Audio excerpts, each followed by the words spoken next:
Welcome to face master காமி. யாரை பற்றி பார்க்க போகிறோம்னா, ஓபிஎஸ்ஸையும் டிடி தினகரன் பார்த்தீங்கன்னா நான் கண்டிப்பாக சேர்த்துக்க மாட்டேன்னு சொல்லிட்டு எடப்பாடி பழனிசாமி டெல்லி பிஜேபி போகமாட்ட சொன்னதாக சொல்கிறாங்க. அதே மாதிரி கரூரில் பார்த்தீங்கன்னா இந்த இறந்து வந்தாங்கள கூட்டு நெரிசலில் அதை பற்றி பெரிய லெவலில் அரசியல் பண்ணல, இங்கே கரூர்லேயே மிகப்பெரிய போராட்டம் பண்ணியிருக்கணும் எடப்பாடி பழனிசாமி அந்த மாதிரி பார்த்தீங்கன்னா டெல்லி சொல்லியிருக்காங்க. பட் அதையும் பார்த்தீங்கன்னா முன்னெடுக்கவே இல்லை.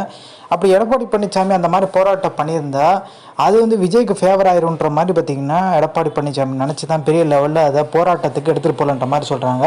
ஆனால் பிஜேபி எடப்பாடி பழனிசாமிக்கு ஒரு சில விஷயங்கள் சொல்கிறாங்க.